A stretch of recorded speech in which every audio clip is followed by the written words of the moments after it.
კარგით, 45 თავი იწყება ესე. ვეღარ შეიკავა თავი იოსებმა მხლებელთა წინაშე და იყვირა. გაიყვანეთ ყველანი, არავინ იყო იოსებთან, როცა გაუმხილა მან თავისი ვინაობა ძმებს. ამაზე ჩვენ წინა შეხვედრაზე ვილაპარაკეთ, ვეღარ შეიკავა თავი, ემოცია მიმძლავრა მაშინ და დაიწყო ტირილი. იწყო ხმამაღლა ტირილი და მოესმათ ეგვიპტელებს და მოესმა ფარაონის სახლს. უთხრა იოსებმა ძმებს, იოსები ვარ, ცოცხალია ჯერ კიდევ მამაჩემი. ვერ გასცეს პასუხი ძმებმა, რადგან შეეშინდათ მის. მე მგონია ჩვენ წავიკითხეთ და ვილაპარაკეთ წინასეს და ამიტომ აღარ გავამახვილებ ამაზე ესეთ ყურადღებას. უთხრა იოსებმა ძმებს მომიახლოვდით, მიუახლოვდნენ და უთხრა მათ იოსებმა, იოსები ვარ თქვენი ძმა ეგვიპტეში რომ გამყიდეთ. ნუღარ იწუხებთ და ნურც თავს გაკიცხავთ, აქ რომ გამყიდეთ. თქვენი სიცოცხლის სახსრად გამომგზავნა ღმერთმა. ანუ იოსებს აბსოლუტურად აქვს გაცნობიერებული, რომ საფრთხო განგებულებით მოხდა ის რაც მოხდა. იმიტომ რომ იოსები თუ არ აღმოჩნდებოდა ეგვიპტეში, თქვენ როგორ წარმოგიდგენ? ეს არ ნიშნავს იმას, რომ მე ვამართლებ ახლა ძმებს. იმიტომ რომ ერთხელ ერთ-ერთმა ჩვენმა აქაურმა მსმენელმა მითხრა, რომ მამაო, ისე ყვებიო იქო, ვინც რა არ დააშავაო, ყველას ამართლებოდა. კი არა, მე კი არ ვამართლებ. უბრალოდ სიტუაციას ყოველთვის ორი მხრიდან გაჩვენებთ, ერთი რომ ასეა, მეორე რომ ასეა. აი თქვათ იოსები არ გაყიდულიყო ეგვიპტეში თავისი ძმების მიერ.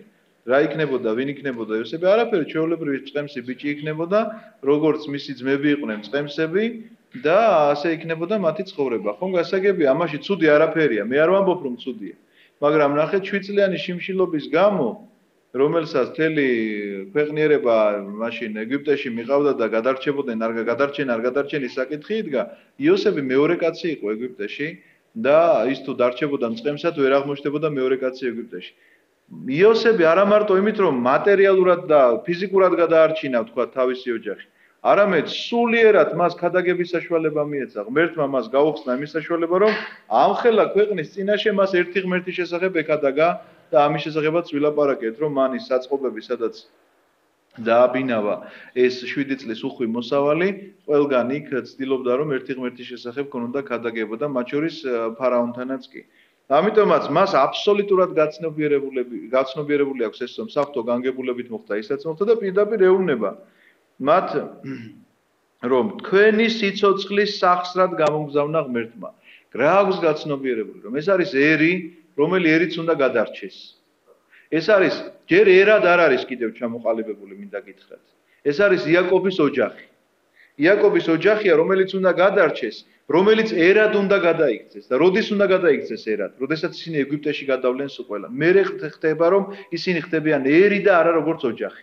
იმიტომ რომ 12 ძმისგან მისი შთამომავლობა აი ესე გაიშლება და აღმოჩნდებიან ისინი, რომ არიან უკვე ერი, ებრაელთა ერი და არა ვთქვათ ერთი ოჯახის თუმცა კი იაკობისგან მოდიან ყველანი, რა თქმა უნდა, 12 ვაჟისგან. რატომ ხდება მაინც ესეთი რამ? მინდა გითხრათ, რომ თქვენ ყურადღება გაამახვილოთ მაინც, რომ როგორ ფიქრობთ, რომ ესეთი განსაცდელი იოსებს ეხა რა ხშირად ხო გაჩნდება გით, რომ აი რა დააშავა ეხა ამ კაცმა, რომ აი ესეთი კეთილი კაცია, პატიოსანი კაცია, მაგრამ ასეთი განსაცდელი აქვს ცხოვრებაში, რომ აი ესე შეემთხვა. ვიღაცა გარდაეცვალა, ვიღაცა ავად ყავს, ვიღაცა ესეთი პრობლემატურია მის ცხოვრებაში რაღაცა მოკლედ რა მნიშვნელობა აქვს ეხა მატერიალური მხარე თუ სულიერი მხარე, ხო? ამიტომაც ყოველთვის გაგახსენდეთ უნდა ესეთი მაგალითები ბიბლიიდან, რომ არიან ადამიანები, რომელსაც არაფერი არ დაუშავებია და პირველ რიგში ეს მაცხოვარია ჩვენი, რომელსაც საერთოდ არაფერი არ დაუშავებია, მაგრამ ჯვარს გააკრეს. იოსები, რომელსაც საერთოდ არაფერი არ დაუშავებია, თავის ძმების წინაშე გარდა იმისა, რომ სიზმარი მოუყარო ასე და მისი ბრალია გაქვს სიზმარი თუ დაესიზმრა? სიზმარი თქვენი ბრალია ხოლმე. ნუ ახლა რაღაცა ცუდი სიზმარი შეიძლება იყოს თქვენი ბრალი. ბევრს თუ შეჭამ, ცუდი სიზმრები გესიზმრება. ხო, მართალია. ამიტომ ეს რა თქმა უნდა იყოს თქვენი შედეგი, მაგრამ ის სიზმარი, რომელიც იოსებს დაესიზმრა, რა მისი ბრალია. ამიტომაც ნახეთ, ეს განსაცდელი, რომელიც მოდის და ადამიანები ამბობენ, რომ უფლისგან მოდის, მთლად სწორი განმარტება არ არის ესა. რომ უფლისგან მოდის. უფალს არ ჭირდება ჩვენთვის განსაცდელის მოვლენა იმისთვის, რომ ჩვენ გვიცნოს როგორი ადამიანები ვართ და გადავლახავთ აბსოლუტურად გამჭვირვალეები ვართ ჩვენ უფლის წინაშე. აბსოლუტურად ხედავს ის ჩვენ შესაძლებლობებს და ყველაფერს. ნებისმიერი განსაცდელი, რომელიც ადამიანის ცხოვრებაში დგება, ეს გახლავთ მხოლოდ და მხოლოდ ერთი მიზეზით, რომ უფრო სრულყოფილებისკენ წინ წავიდეს ადამიანი. რას ნიშნავს ეს? ნებისმიერ გამოცდაზე, რომელზეც გადიხართ თქვენ, ამ გამოცდის შემდგომ უფრო მეტი იცით, ვიდრე გამოცდამდე იცოდით. ხომ მართლა, იმიტომ რომ ემზადებოდით ამ გამოცდისთვის და ან იმეცადინეთ, ან კიდევ თუ არ იმეცადინეთ და იმ გამოცდაზე გახვედით, თუ ჩააბარეთ იქ მოსაფიქრებელში ვიღაცამ გიკარნახათ, რომ ამ საკითხზე ეს უნდა უპასუხო და ამ საკითხზე ეს უნდა უპასუხო და რო გამოხვედი ავტომატურად მეტი იცი, ხო? ამიტომ განსაცდელი მომზადებული თუ მომზადებელი ყველა შემთხვევაში წვრთნის ადამიანს და მხოლოდ ეს არის. ამიტომაც იოსების ეს განსაცდელი რომელიც მას გაცნობიერებული აქვს და მთელი იაკობის სახლის ეს განსაცდელი რომ ისინი ეგვიპტეში უნდა წავიდნენ და ეგვიპტეში უნდა გახდნენ როგორც ერი, გახლავთ სწორედ ამისი დასტური, რომ მათ უნდა გადალახონ, უნდა გაიზარდონ, რაღაცა ერთი ნაბიჯით წინ უნდა წავიდნენ და მხოლოდ ამიტომ არის მათ ცხოვრებაში ესეთი განსაცდელი. რადგან ეს 2 წელი შიმშილია ქვეყანაში და კიდევ 5 წელი არ იქნება ხვნადამკა, ანუ ამის შესახებ ეუბნება ამ ცნობს, რომ 2 წელი ხო გრძელდება რაც ეს შიმშილია, მაგრამ კიდევ 5 წელიწადი ასეთი მდგომარეობა იქნება. გამომგზავნა ღმერთმა თქვენს წინაშე, რათა დაგარჩინოთ ამ ქვეყნად, სიცოცხლე შეგინარჩუნოთ და მოგიტანოთ დიდი საშველი. იმიტომ რომ განადგურდებოდნენ, შიმშილისგან განადგურდებოდა მთელი ოჯახი, თუ არ იქნებოდა ეს იოსების მიხმარება ამ შემთხვევაში. თქვენ კი არ გამოგიგზავნივართ აქ, არამედ ღმერთმა დამადგინა მამად ფარაონისა. ნახეთ როგორ სიტყვებს ამბობს. მამად ფარაონისა, რას ნიშნავს? ფარაონი არის პირველი კაცი. მთელი ეგვიპტე აღიარებს, რომ ფარაონი არის ღმერთი და ფარაონი აღიარებს იოსებს მამად, მიუხედავად იმისა, რომ ასაკობრივად შეიძლება მას როგორც მამა არ ეკუთვნოდეს. რას ნიშნავს ეს? მოძღვრად ყავს მას იოსები. სულიერ მოძღვრად ყავს იოსები ფარაონს. ეს ძალიან მნიშვნელოვანი ამბავია. რომ აი ესეთი სულიერი ცვლილება მოხდა. ჩვენ ასეთ რამეს ხვდებით აი ამ წიგნში, რაც ეგვიპტეში მოხდა, იოსებისა და ფარაონის ეს ურთიერთობა და ასეთ რამეს ხვდებით კიდევ დანიელ წინასწარმეტყველის წიგნში, როდესაც ის ნაბუქოდონოსორთან მიმართებაში იგივე, თქვათ, მისიონერობით ნაბუქოდონოსორს მოაქცევს ერთი ღმერთის სარწმუნოებას. თუმცა კი ეხა ეს შორს აგვიყვანს, არ გვინდა ამაზე ლაპარაკი. საჩქაროდ წადით მამაჩემთან და უთხარით, ასე ამბობს თქო შენი შვილი იოსები, ღმერთმა დამადგინა მთელი ეგვიპტის პატრონად, ჩამოდი ჩემთან და ნუ დაყომდები თქო. იცხოვრე გოშენის მხარეში, ახლოს იქნები თქო ჩემთან ერთ, შენ და შენი შვილები, შენი შვილთა შვილები, შენი ცხვარძროხა და მთელი შენი საბადებელი. გოშენის მხარე გახლავთ ეგვიპტეში ერთ-ერთი მხარე, არჩეული აქვს უკვე იოსებს ყველაფერი განსაზღვრული აქვს, სადაც უნდა დაასახლოს მას თავისი ოჯახი. ეს გახლავთ ებრაელებისგან შემდგომში უკვე დასახლებული ადგილი, სადაც როდესაც გამოსვლათა წიგნში ხვდებით ჩვენ ეგვიპტელთა 10 სასჯელს, გოშენის მხარეა გამოტოვებული მხოლოდ სადაც ეს სასჯელები არ ვრცელდება. მაგალითად, მუმლი რომელიც გავრცელდა და ყველგან ემალებოდნენ ამას ეგვიპტელები, გოშენის მხარეში ეს მუმლი არ იყო. მაგალითად, კალიები რომელიც შეესია მთელ ქვეყანას, გოშენის მხარეში არ იყო. მაგალითად, წყალსო ვერავინ ვერსად ვერ სვავდა, იმიტომ რომ სისხლის ფრად იყო შეღებილი მთელი წყალი განილოსის გარდა ვერ იღებდნენ ვერსად წყალს, გოშენის მხარეში წყლის დალევა შესაძლებელი იყო და ასე შემდგომ. ამიტომაც ნებისმიერი სასჯელი სხვათა შორის კიდევ ერთხელ გაგიმეორებ, ადრეც გითხარით, რომ ნებისმიერი სასჯელი შემთხვევითი არ იყო, რომ რაღაცით დავსაჯოთ ეხლა და მუმლი და კოღო შეესევა საზოგადოება. არა, ეს იყო სპეციალურად გამიზნული სასჯელი ღვთისგან, რადგანაც ეგვიპტელები ღმერთად აცხადებდნენ ცხოველებსაც კი. ოღონდ აცხადებდნენ როგორ იცით, რომ მას ჰქონდა ადამიანის სხეული და სახე ჰქონდა მაგალითად შეიძლება სხვადასხვა ცხოველისა.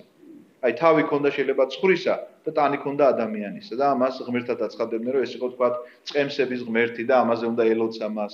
თქვათ იქ რაღაცა ბუზის თავი ჰქონდა დაახლოებით უნდა ელოცათ, რომ ამის შემოსევა. ანუ რასაც ღმერთებად აცხადებდნენ, სწორედ იმათი შემოსევა ხდება მათზე. და რატომ ამასაც კონკრეტული მიზეზი აქვს. ნილოსიც მათთვის ერთ-ერთი ღმერთი იყო. და რას აკეთებდა იცით ფარაონი? ნილოსის ადიდების წინ იცოდნენ დაახლოებით როდის დიდდებოდა ნილოსი. ყველა ეგვიპტელმა იცოდა ეს, განარამე დაფარული იყო. ფარაონი წერდა ბრძანებას. უბრძანებ ღმერთ ნილოს, რომ ადიდდეს და დაგრაგნავდა, გადააგდებდა მდინარეში და ადიდდებოდა წყალი მეორე თუ მესამე დღეს და ამბობდნენ, რომ აი ფარაონი უმაღლესი ღმერთია. ნილოსი თქვათ მასზე დაქვემდებარებული ღმერთი, რომ მას ემორჩილება და აი ესეთი განცდა ჰქონდა აბსოლუტურად ყველაფერთან მიმართებაში. რატომ გოშენის მხარეში ცალკე რატო ასახლებს?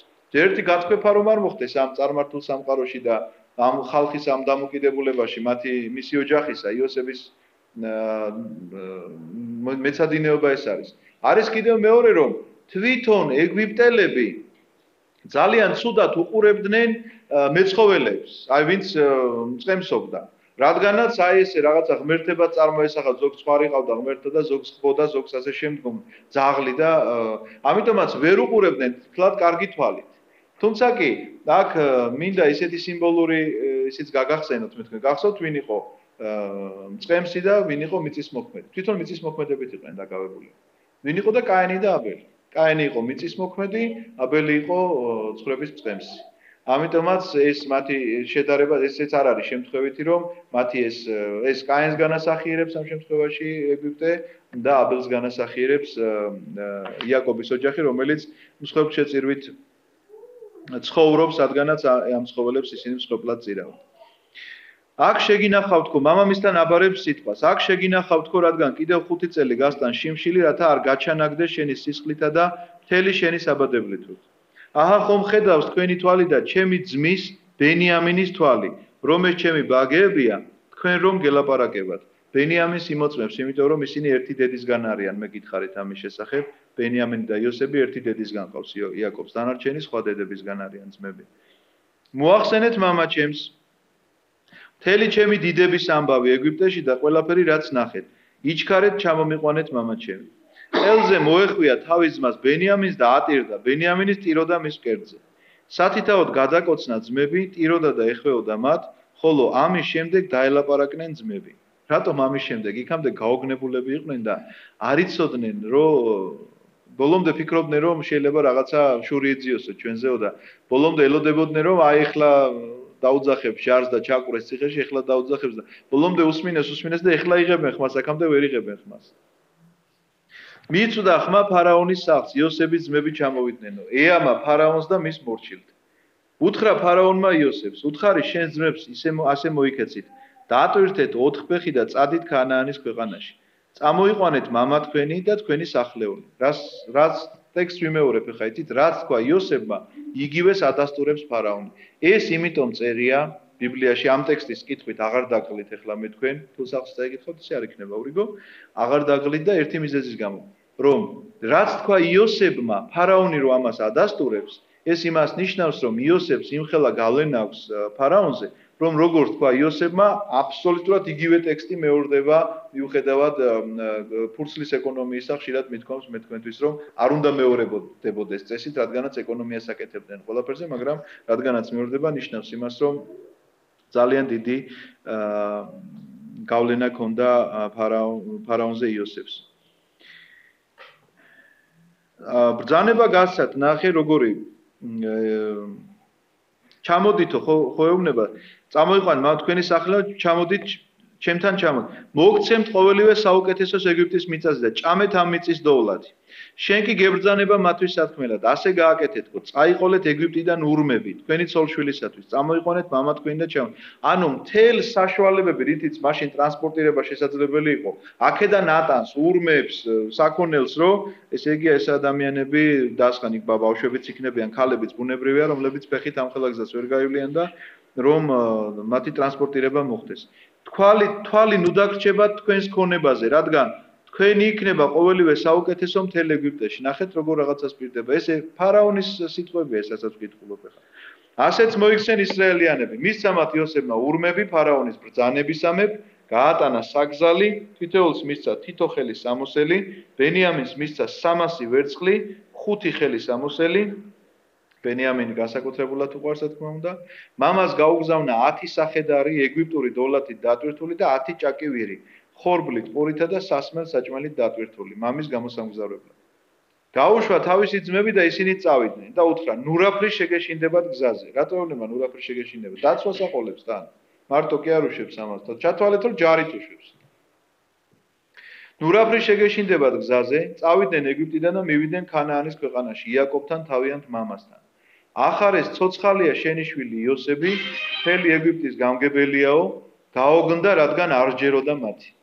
აი ჩვენ გავიხსენეთ წინა შეხვედრებზეც და ეხლა მინდა კიდევ ერთხელ შეგახსენოთ რომ იოსები განასახიერებს იესო ქრისტეს რომელიც თვისთათანა მოვიდა და თვისთა იგივე რიცნეს და როგორია იოსების მდგომარეობა მთელი მისი ცხოვრება არის ამ სიმბოლოთი დატვირთული რომ თავისმა ძმებმა ის გაყიდეს იმ ვერცხლად, როგორ ვერცხლათაც გაიყიდა იესო ქრისტე და ითვლებოდა ის როგორც მკვდარი, ნამდვილად ესე თვლიდა მისი ძმები, მამა, მისი ყველა თვლიდნენ რომ ის იყო მკვდარი და უცბად ამბობენ რომ იოსები ცოცხალია. ეს ისეთივე მდგომა როგორც ქრისტეს აღდგომა. ყველა მიცოდა რომ ის მოკვდა, მაგრამ უცბად ახარეს რომ ქრისტე აღდგა მოციქულებმა, როცა ნახეს რომ ის აფლავში აღარ იყო და აღდგა ქრისტე. ცოცხალია ქრისტე, დაახლოებით ეს მდგომარეობა ესეც სახესიმბოლოა იოსების ცხოვრებისა. მოუყვნენ ყველაფერს რაც იოსებმა უამბობ მათ. დაინახა ურმებიც იოსებს რო გამოეგზავნა მის წასაყვანად და მაშინღა გაცოცხლდა მათი მამის იაკობის სული. მინდა გითხრათ რომ ეს ურმები და ეს აჯუქრები იოსებმა ჯერ ერთი მამას ნამდვილად პატივისცემის ნიშნად გაუგზავნა, მაგრამ მეორე კიდევ იმიტომ გაუგზავნა რომ უბრალოდ სიტყვით რო დაებარებინა, შეიძლება თავის ძმებისთვის არ დაეჯერებინა იაკობს და ეთქვა რომ თქვენ რაღაცას მატყუებთ ხლა მე ხო არ გაგიჟდით რა იოსები ცოცხალია საიდან როგორ და ამიტომაც ეს ყველაფერი დასტური იყო. თქვა ისრაელმა, კმარა ნახეთ რა საინტერესოა 27-ვე მუხლში წერია რომ მაშინღა გაცოცხლდა იაკობის სული 28-ვე მუხლში წერია თქვა ისრაელმა კმარა იაკობი და ისრაელი როგორ ეცვლება ეს სიტყვები ერთმანეთს გითხარით და კვლავ გაგიმეორებთ რომ სხვაგან არსადმე მსგავსი რა აბრამი რო ერქვა და აბრაამი დაერქვა ვეღარსად ვეღარ ნახავ დაბადების წიგნში რომ კვლავ აბრამად იყოს დაწერილი აბრაამი წერია აბსოლუტურად ყველგან მაგრამ იაკობთან მიმართებაში მიუხედავად იმისა რომ ეს იყო წინასწარმეტყველებით დარქმეული სახელი რომ ის მატყუარა იქნებოდა აი ეს იმას ნიშნავს რომ მან ეს სახელი იმ სიმაღლემდე აიყვანა იმ დონემდე აიყვანა რომ იაკობსაც ეძახის მას წმინდა წერილი და არა როგორც უკვე მატყუარას არამედ როგორც ისრაელს ანუ ისრაელს გაუთანაბრა მან იაკობი ეს სახელი და ამ სიმაღლეს მიაღწია ამ ადამიანმა რადგანაც იყო განსაკუთრებული მამამთავარი და პატრიარქი თავისი ერისა. გაემგზავრა ისრაელი მთელი თავისი საბადებლით ურთ, მივიდა ბერშაბას და შესწირა მსხვერპლი თავისი მამის ისააკის ღმერთს. 46-ე თავის დასაწყისია. პირველი ნახეთ ჩვენ ნებისმიერ სიტუაციაში რას ხედავთ.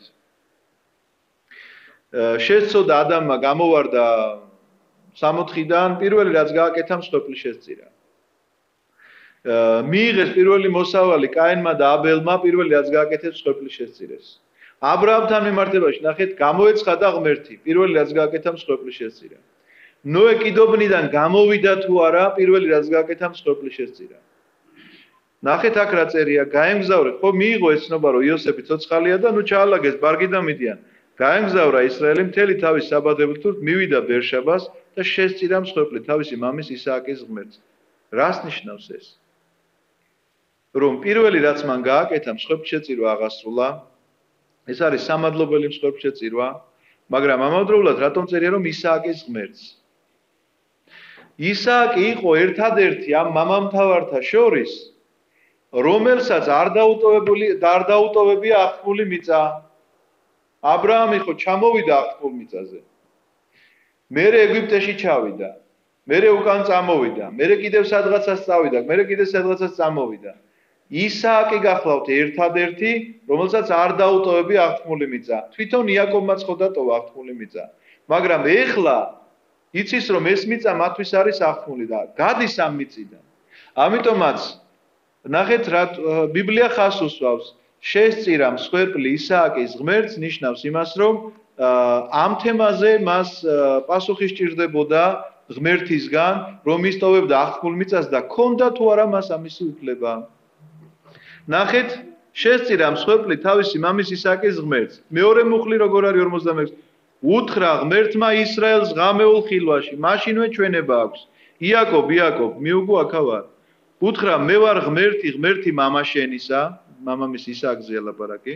ნუ გეშინი ეგვიპტეში ჩასვლის, რადგან იქ გაქცევ დიდ ხალხად. ანუ იაკობი მიუხედავად იმისა, რომ გადაწყვეტილება მიღებულია შვილი იქ არის, იქ პატიჟებიან, ასე არ მიდის მაინც სანამ ამ პასუხს არ მიიღებს. ამიტომაც იაკობი მსხვერპლშეწირვას აღასრულებს ისააკის ღმერთს, გეგონება ისააკის ღმერთი და იაკობის ღმერთი განსხვავებული იყოს. რატო არ დაწერეს აბრაამის ღმერთი? ისააკის ღმერთი, იმიტომ რომ ამ დროს სხვა გამოცხადებაში წერია იაკობს რომ ეცხადება ღმერთი ეუბნება, მე ვარ ღმერთი აბრაამისა. ისააკს არ ასახელებს. იქ აბრაამს ეუბნება, აქ ამბობენ რომ ღმერთი ისააკის. ნუ მიზეზი უკვე გითხარით. მეც ჩაყვები ეგვიპტეში, ნახეთ ღმერთი ეუბნება ამას იაკობს. მეც ჩაყვები ეგვიპტეში, მევე ამოგიყვან იქედან და იოსები დაგიხუჭავს თვალებს საკუთარი ხელით. ანუ ღმერთის მიერ ეს დასტურია, რომ ნამდვილად იოსებთან მიდიხარ, არაფერს არ გატყუებენ შენი შვილები, რომლისგანაც მრავალჯერ იქენი უკვე მოტყუებული, მიდიხარ ამ ქვეყანაში, ჩემგან არის ეს კურთხევა, დიდ ხალხად გაქცევ და მოყვები იქად და უკანაც ამოგიყვან. ნუ უკან ამოგიყვან ამ ერთ ადამიანში ერთიანდება მთელი ისრაელის ერი, იმიტომ რომ იაკობი სინამდვილეში იქედან მიცვალებულს გამოიტანენ, იაკობი კი ვერ მოესწრება ამ ერის უკან გამოსვლას, მაგრამ აქ ლაპარაკია რომ ჩაყვები და უკან ამოყვები ერთ პიროვნებაზეში მოცულია მთელი ერი, რადგანაც მას ისრაელი ეწოდება. აიყარა იაკობი ბერშებედან და წაიყვანეს ისრაელიანებმა იაკობი თავიანთი მამა და თავიანთი ცოლშვილი ურმებით. ფარაონმა რო გამოუგზავნა. წამოასხეს საქონელი და მთელი მონაგები, რაც მოიგეს ქანაანის ქვეყანაში და მივიდნენ ეგვიპტეს. იაკობი და მთელი მისი მონაგარი. თავისი ვაჟიშვილები, ვაჟიშვილთა შვილები, ასულები, ვაჟიშვილთა ასულები, მთელი თავისი მონაგარი ჩაიყვანა ეგვიპტეში. ყველაზე ხაზგასმულია, რატომ? იმიტომ რომ არავინ არ დარჩენილა მისი ოჯახიდან, ყველანი წავიდნენ ეგვიპტეში. აჰა ისრაელიანთა სახელები, რომელიც ეგვიპტეში ჩავიდნენ. ეხლა მე უნდა გითხრათ, თქვენ როგორ იწყება გამოსვლათა წიგნი. ეს არის 46-ე თავის მერვე მუხლი. აჰა ისრაელიანთა სახელები, რომელიც ეგვიპტეში ჩავიდნენ. იაკობი და მისი ძენი, იაკობის პირბშო რუბენი. ნახეთ გამოსვლათა წიგნის დასაწყისი. ეს არის სახელი ისრაელიანთა, რომლებიც იაკობთან ერთად ჩავიდნენ ეგვიპტეში. თითოეულის თავის სახლით რუბენი, პირველი სახელი. ანუ რატომ არის ეს იცით გამოსვლათა წიგნში ესე რატომ იწყება იგივე ამ მუხლით, რომ ჯერ ერთი გამოსვლათა წიგნი თვითონ ჩვენთვის ქვია მას გამოსვლათა წიგნი. ებრეულად მას ქვია სახელები. აი ესეთი დასახელება აქვს მას, სახელები. და ამ სახელების დასახელებით იწყება გამოსვლათა წიგნი, თუმცა კი მე აბსოლუტურად სხვა შინაარსისაა, როგორ გამოიყვანა მოსემ ეგვიპტიდან იქ დაჩაგრული ერი და როგორ დაიწყო საერთოდ მათი ჩაგვრა ამის შესახებ არ წერია, მხოლოდ ორი სიტყვით არის ნათქვამი, რომ ფარაონი, რომელიც მოვიდა, რომელსაც არ ახსოვდა იოსები, არ ახსოვდა, მე ვფიქრობ, რომ არასწორია, იმიტომ რომ განა არ ახსოვდა, არ უნდოდა რომ ხსომებოდა იოსები. მან დაივიწყა ესე იგი იოსების სიკეთეები და ჩაგრავდა ამ ერს. არსებობს ესეთი გარდამოცემა, რომ როგორ დაიწყო მათი ჩაგვრა. ჩვენ წინ უსწრებთ რაღაცა მოვლენებს და წინასწარ ვლაპარაკობთ, მაგრამ მაინც რომ იცოდეთ, იმიტომ რომ ჩვენ გამოსვლათა წიგნის შესახებ არ ვიცი, ხა პროცესად მოგვიწევს თუ არა ლაპარაკი, მოგძანდიო. მაგრამ რო იცოდეთ, როგორი გადმოცემა არსებობს, რომ გადაწყვიტეს აეშენებინათ რაღაც წმინდა ქალაქი. ამაში უნდა მიიღო მონაწილეობა აბსოლუტურად მთელ ეგვიპტეს. ნუ ეგვიპტეში ცხოვრობდნენ ებრაელები და ბუნებრივია მათაც უნდა მიიღოთ მონაწილეობა. გამოვიდა თვითონ ფარაონიც კი, ყველა მის მინისტრთან ერთად. მოკიდეს ხელი ნიჩბებს და პირველი ბარი დაარტყაო, ხო გაგიგიათ ესეთი გამოთქვა. ნუ პირველი ბარი დაარტყა ფარაონმა და თქვა რომ აი აქ იწყება ამ ქალაქის შენებლობა. ეს არის მოვალეობა ყველა ეგვიპტეში მცხოვრები ადამიანის. პირველი ბარი დაარტყა ფარაონმა, როგორც გითხარით, მერე მინისტრებმა, მეორე დღეს ფარაონი აღარ მოვიდა, მაგრამ მინისტრები მოვიდნენ. მესამე დღეს მინისტრებიც აღარ მოვიდნენ, მარტო ეგვიპტელი ხალხი იყო. მეოთხე დღეს ეგვიპტელებიც აღარ მოვიდნენ და ებრაელებმა თქვა, რომ ჩვენც რა გვინდაო, თქვენ თუ არ გაინტერესებთ, ჩვენ სულ არ ვიცით თქვენი წმინდა ქალაქი რა არისო და არა ბატონო, თქვენ ვალდებული ხართ, რომ იმუშაოთ ჩვენთვისო და აი ესე მოხდა რაღაცნაირად ეტაპობრივად, ახლა ეს მართლა 4 დღეში კი არა, მაგრამ რაღაცა ესეთ პერიოდში, გარკვეულ პერიოდში ეს მუშაობა ეს ერთობლივად წამოიწყეს, თუმცა კი მერე თქვენს რომ ჩვენ რატო უნდა ვიმუშაოთ, როდესაც ზაგი რამდენი ხანია ებრაელები ცხოვრობენ, მრავლდებიან, დიდრდებიან ჩვენს ხარჯზე, ჩვენი ქვეყნის ხარჯზე, ამიტომაც იმუშაონ მათ და ჩვენ ესე იგი ვიყოთ ზედამხედველები და ნუ ეს ჩაგვრა მერე დაიწყო ასე რომ არაფერი აქ ისეთი მოთხრობილი არის, რაც დღეს არ ხდება სხვათა შორის. ასე პირველ ბარს ვინც ურტყავს ხოლმე, ხო იცით და მეორე დღეს გინახავთ ის კაცი. პირველი ბარი ვინც დაარტყა. აჰა ისრაელიანთა სახელები, რომელიც ეგვიპტეში ჩავიდა, იაკობი და ძენი მის და იაკობის პირბშო რუბენი. მოდით ახლა მე ამ სახელებს აღარ ჩამოგიტვით, იმიტომ რომ იცით რა სახელებზეცაა ლაპარაკი და ჩვენ ამაზე კიდე მოგვიწევს ლაპარაკი. თუმცა კი რატო იცით აქ ძალიან ბევრი. აი ხო წერ რუბენი, მერე რუბენის ძენი ვინ არიან? ხანოქი, ფალუ, ხეცრონი, გან მერე სიმონის ძენი ვინ არიან და ეს სახელები თქვენ არაფერს არ მოგცემთ ერთის გარდა. უნდა იცოდეთ, რომ ყველა სახელი ითარგმნება და ყველა ოჯახის უფროსი განსაზღვრავდა თავისი ოჯახის ხასიათს. რა სახელიც მას ერქვა დაახლოებით იგივე იყო მისი ოჯახი. თუმცა კი ერთ თემაზე კიდევ მინდა მე შევჩერდი აქ. რადგანაც ბიბლია ჩვენ ესეთ განსაზღვრებას გვაძლევს, რომ რაც არის ბიბლიაში მოხსენიებული, ეს ფაქტი თუ კი მეორდება ბიბლიაში, უნდა გამოვიცნოთ იმით, რომ რა კონტექსტში იყო მოხსენიებული.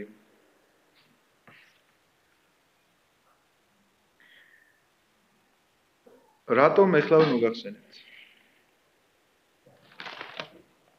მაგალითად, როგორ კონტექსტშია მოხსენიებული ღვინის დალევა ბიბლიაში? პირველად საწვდებით ნოესთან.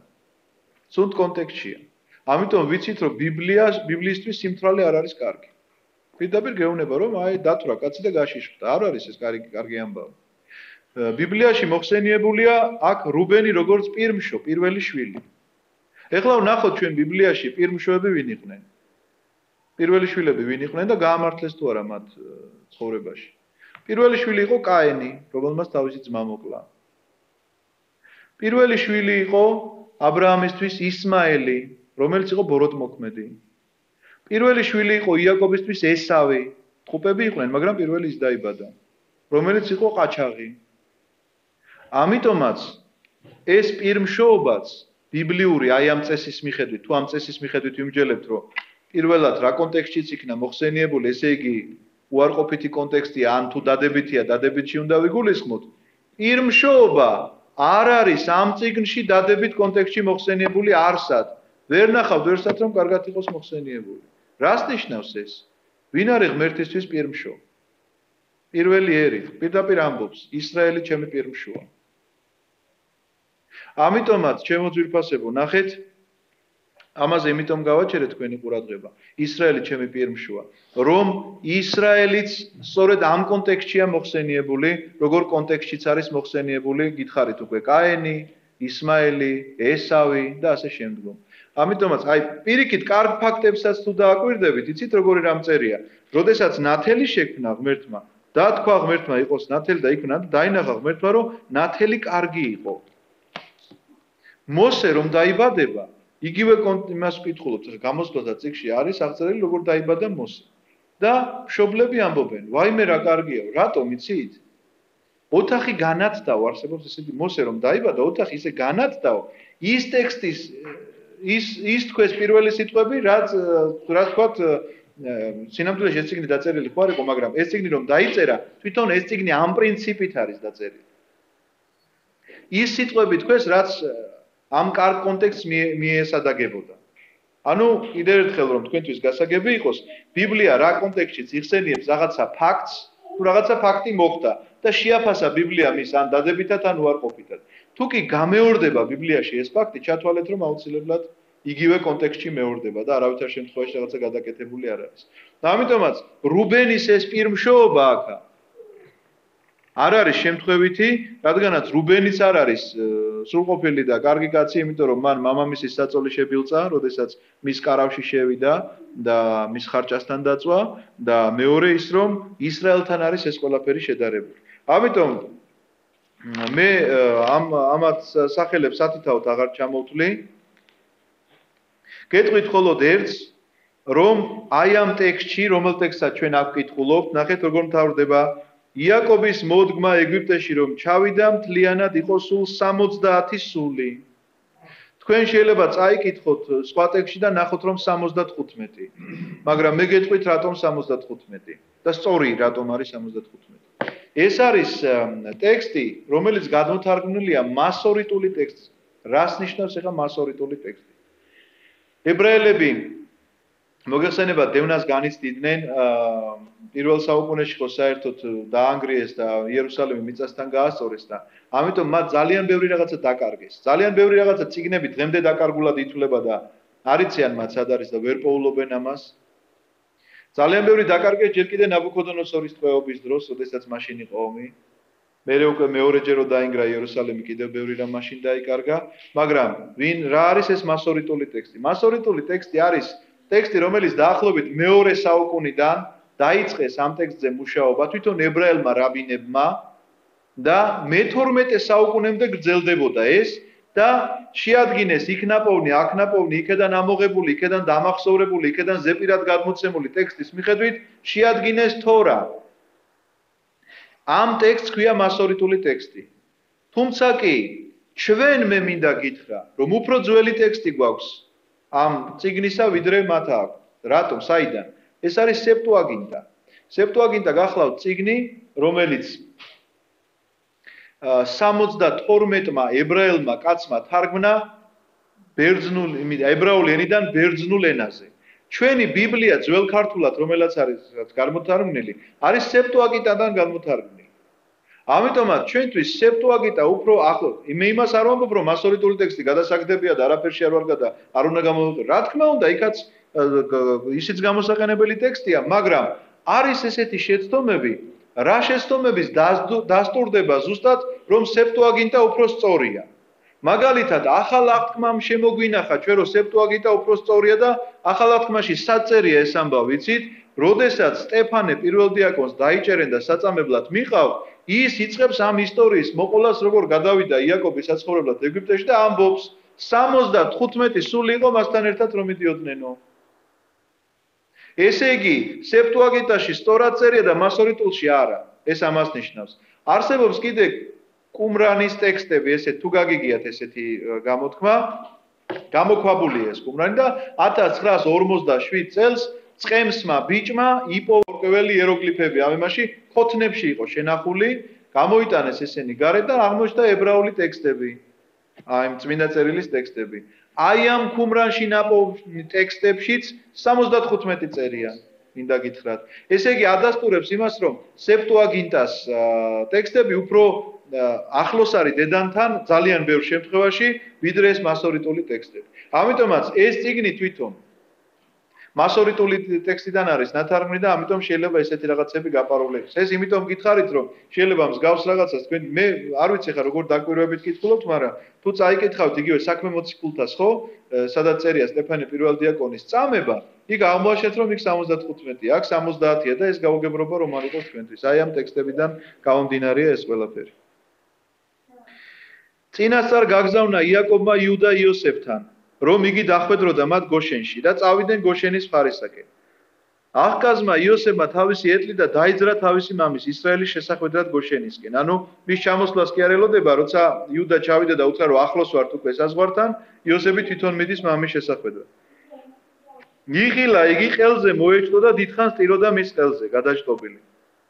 უთხრა ისრაელმა იოსებს: თუნდაც მოუკვდი ახლა, რა კიღაც ცოცხალს ხედავ. ნუ გუნებრივია მამა ისეთი ბედნიერია, რომც მოუკვდეო, ეხლა უკვე აღარაფერი აღარ მიჭირსო იძახის. უთხრა იოსებმა თავის ძმებს და მამის სახლს: წავალ ვამცნობ ფარაონს და ვეთყვი, ჩემი ძმები და მამის სახლი ქანაანის ქვეყანაში რომ იყვნენ, ჩემთან ჩამოვიდნენ. მეცხვარეები არიან მეთქი, მესაქონლეები, ხვარძროხა და ყველაფერი რაც კი ებადა წამოასხეს მეთქი. როცა მოგიხმობთ ფარაონი და შეგეკითხებათ, რა საქმეს მისდევთო, უთხარით მეჯოგე ხალხი ვართ, შენი მორჩილნი სიყრმიდან დღემდე ჩვენსა და ჩვენი მამა პაპასთქო, რათა დაემკვიდროთ გოშენის მხარეში, რადგან სისაძაგლეა ეგვიპტელთათვის ყოველი მეცხვარე. ამ ამბავს კიდევ ერთი მიზეზი აქვს. ეხლა რასაც ვლაპარაკობ. პირველი ის, რომ გითხარით უკვე რომ მართლა საზიზღარია, ეგვიპტელები არ ცნობენ ამ მეცხვარეებს და მეცხოველეობას არ ცნობენ, ისინი მხოლოდ მიწათმოქმედებით არიან დაკავებული, მიწა მათთან ძალიან ნაყოფიერია, ნილოსიდან სულ არხები ჰქონდათ მეთქი გაყვანილი, მე გითხარით ადრე გელაპარაკეთ, სანამ მუსულმანური სამყარო შეიჭრებოდა ეგვიპტეში და გაანადგურებდა, ეგვიპტე იყო ძალიან ნაყოფიერი, სულ გადამწვანებული ქვეყანა, ესეთია ცნობები. რატომ მეუბნება რომ ესე უნდა უპასუხონ ფარაონს? ერთი იმიტომ რომ გოშენის მხარეში ცალკე ვსახლდებით, იმიტომ რომ თქვენთვის არ არის მისაღები მეცხოველეობა, რადგანაც ცხოველები ღმერთის რანგში ყავთ აყვანილი. მეორე გახლავთ კიდე პოლიტიკური მოსაზრება. რომელ პოლიტიკურ მოსაზრებაზეა ლაპარაკი? მე მახსენდება იუდეველთა პირველი ომი რო იყო, ნუ ჩაახშეს ეს ომი რაღაცა მეორე ომის დასაწყისია და რომის იმპერატორმა იკითხა რომ დავით მეფისო შთამომავალი თუ არის ვინმე დარჩენილიო ისრაელში. უთხრეს რომ არისო დარჩენილი დავით მეფის შთამომავალი და მოვიდნენ აბა ერთიო. ხო და უთხრა ამ ხალხს რომ რომელს გინდათ აბა მეფობაო. და ამათმა ყველა ვინც იქ იყვნენ მისული ამ დავითის შთამომავალი და გაუწოდეს ხელები. ეს რას ნიშნავს ხელების გაწოდება? იცი? ხელებზე რომ დახედა მან რა ქვია რომის იმპერატორმა. ეგრევე მიხვდა რომ არც ერთ მეფობის პრეტენზია არ ჰქონდათ, იმიტომ რომ ხელები ჰქონდათ გაშავებული. მიწის მუშები იყვნენ და მწყემსები იყვნენ და არც ერთს არ ჰქონდა მეფობის პრეტენზია რო ქონოდა, ასეთი თითებით მეფის პრეტენზიას არავინ არ აცხადებს. ამიტომაც ფარაონს უნდა უთხრა ამათმა რომ ჩვენ არავითარი პრეტენზია არ გვაქვს, მე რა რომ იოსები მეორე კაცია. ჩვენ არ გვაქვს პრეტენზია რომ მე ამას თავმავლობით ვივიღებთ, არ გვაქვს პრეტენზია რომ ვიქნებით ჩვენც ახლა მინისტრები და დიდი ხალხი, უბრალოდ მეჯოგეები ვართ, უნდა აჩვენონ ხელები, აბატონო ჩვენი ხელები, ვინც ვართ, რაც ვარ აგერ ხედავთ, უბრალოდ ვიცხოვრებთ, ვაბალახებთ ამ ჩვენ საქონელს და ეს იქნება. ამიტომ ეს იყო გარდა იმისა რომ მართლაც მეცხოველეობას არ ცნობდნენ ეგვიპტელები, ასევე პოლიტიკური მოსაზრება, რომ მათ ასე უნდა ელაპარაკათ ფარაონთან. მივიდა იოსები და ამცნო ფარაონს და უთხრა: "მამა ხوار დაგღალეთ?" ამცნო ფარაონს და უთხრა: "მამა ჩემი და ჩემი ძმები თავიანთი ცხوار ძროხითა და მთელი საბადებლით ურთ ჩამოვიდნენ ქანაანის ქვეყნიდან და აჰა უკვე გოშენის მხარეში არიან. ძმების მხრიდან 5 კაცი წაიყვანა და წარუდგინა ფარაონს. 5 კაცი წარუდგინა, ყველას წარდგენა არ უნდა რომ შეხედავდა მაშინ მიხვდებოდა მწყემსები რო იყო. უთხრა ფარაონმა მის ძმებს, რა საქმეს მისდევთ? ნუ ფაქტიურად ეს იგივე ტექსტია, არაფერი ერთი ერთსაც ეუბნებიან რომ მეცხვარეები გახლავართ ჩვენი მორჩილი, როგორც ჩვენი მამაპაპები იყვნენო, გმურად მოვედით ამ ქვეყანაში, რადგან აღარ გქონდა საძოვარი ცხვრისთინ, თქვენს მორჩილს ძიმე გახდა შიმშილი ქანაანის ქვეყნად, დაგვასახლე შენი მორჩილი გოშენის მხარეში. უთხრა ფარაონმა იოსებს, მამა და ძმები მოგივიდნენ, შენს წინაშეა ეგვიპტის ქვეყანა.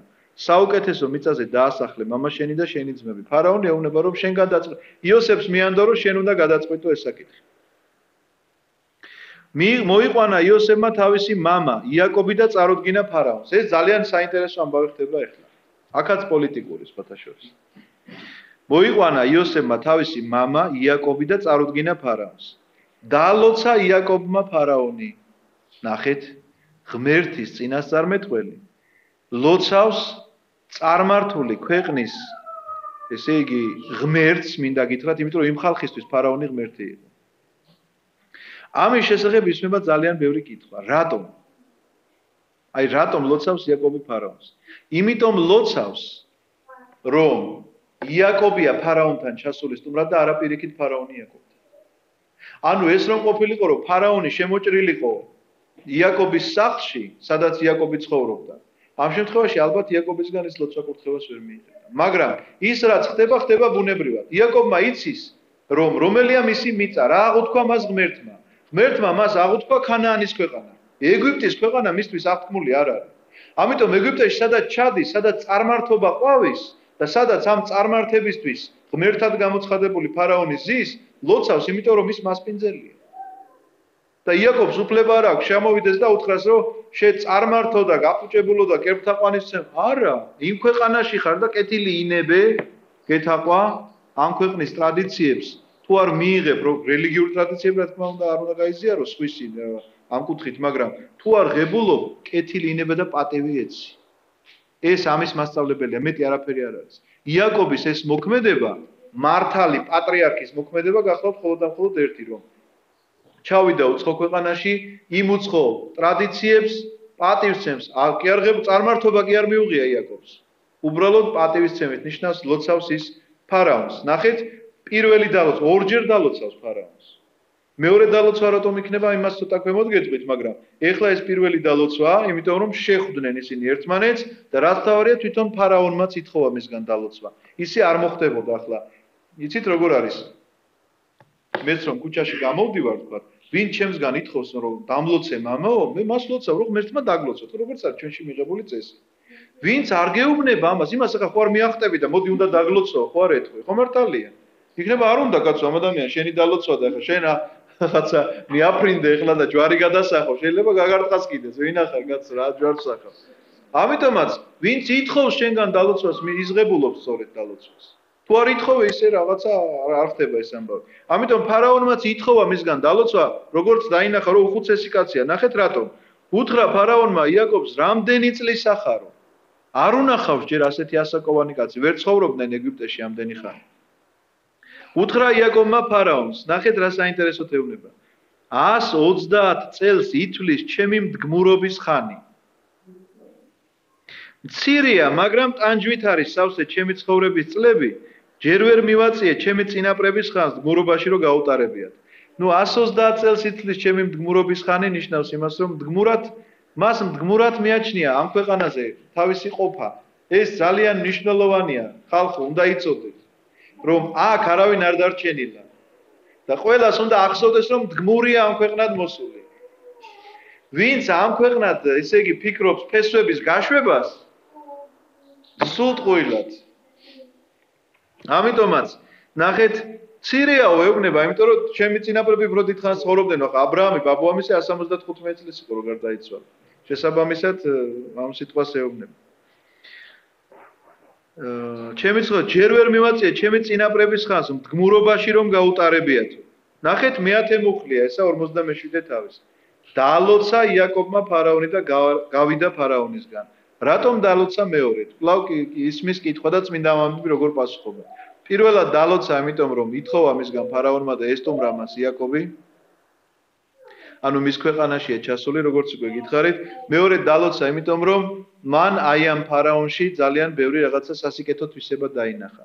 და მე თქვენ ამ ფარაონის შესახებ გითხარით, მოგიყევით უკვე რომ ერთადერთი ფარაონია, რომელიც ძალიან მიჩქმალულია მისი ისტორია, არ სურთ ამაზე ბევრის მოყოლა, რადგანაც ერეტიკოს უწოდებენ მას სარწმუნოებრივად, რომ თითქოს ის ერთ ღმერთს აღიარებდა და ამიტომაც ის ერეტიკოსია. ძველი ეგვიპტური გადმოცემების მიხედვით გახლავთ ეს ამბავი ესე მოთხრობილი. დაასახლა იოსებმა მამა და ძმები და მისცა მათ სამფლობელოდ საუკეთესო მიწა ეგვიპტის ქვეყანაში.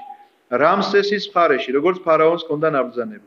ამარაგებდა იოსები მამას და ძმებს მთელი მამის სახლს პურით, ბავშვების სულადობის ყვალობაზე, პური არ იყო მთელ ქვეყანაში, რადგან დამძიმდა შიმშილობა მეტისმეტად, მოუძლურდა ეგვიპტის ქვეყანა და ქანაანი შიმშილისაგან. მთელი ვერცხლი, რაც კი ეგვიპტეში და ქანაანში იპოვებოდა, იოსებმა მოიხვეჭა გაყიდული პურის ფასად და შესძინა ფარაონის სახლს. ანუ ძალიან დიდარი გახდა იოსების დროს მთელი ქვეყანა. განა მარტო ის რომ ეს რაღაცა პირადი ბიზნესი კი არ იყო მის.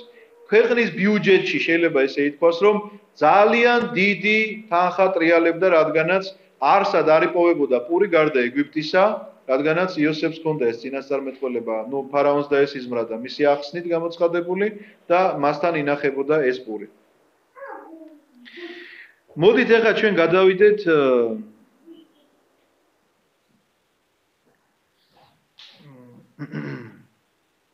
აქ მე აღწერილი არის თუ ეს როგორ შეულობდა მოკლედ იოსები ამ იმას როგორ თქვა საქონლის ფასად როგორ ყიდულობდა, ვერცხლის ფასად როგორ ყიდულობდა და როგორ დიდრდებოდა ამითი მთელი ქვეყანა. ჩვენ გადავიდეთ ახლა როგორ აკურთხა იაკობმა შვილები.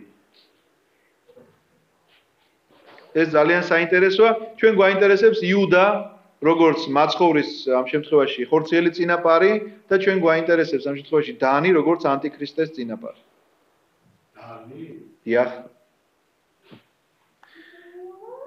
იცხოვრა იაკობმა ეგვიპტის ქვეყანაში 17 წელი. ხოლო ხანი მისი სიცოცხლისა იყო 147. დაუდგა სიკვდილის ჟამი იაკობს და უხმო თავის ძეს იოსებს და უთხრა: თუ მადლი მიპოვნია შენს თვალში, საზარდულქვეშ ამომიდევი ხელი, მიყავი ეს სიკეთე და მიერთგულე, ნუ დამარხავ ეგვიპტეში. ფიცის წესი იყო ეს, მე ადრეც გითხარით, ელიაზარი რო დააფიცა აბრაამმა, ამაზე ჩვენ ალაპარაკები გვაქვს. რომ ჩემს წინაპრებთან დავწვე, წამიღე ეგვიპტიდან და დამარხე მათ სამარხში, უთხრა იოსებმა, შენი სიტყვისამებრ მოვიქცევი. უთხრა იაკობმა, შემომფიცე, მანაც შეფიცა და სასთუმალზე მიდო თავი ისმაელმა. ნახეთ ახლა იაკობი არის უკანასკნელ დღეში. კვდება 17 წელი გავიდა, რაც აქ ჩამოვიდა, 157 წლის არის. ერთი იოსებს ეუბნება, რომ ფიცი რომ აქ არ უნდა დაიმარხოს, ეგვიპტეში დამარხოს, სურს დაიმარხოს მახპელას გამოქვაბულში. მახპელა ორმაგს ნიშნავს ებრაული სიტყვა, ორმაგი გამოქვაბული ნიშნავს იმას, რომ ერთი ფართი როცა შედიხარ და კიდე მეორე იმის იქედან გასასვლელია.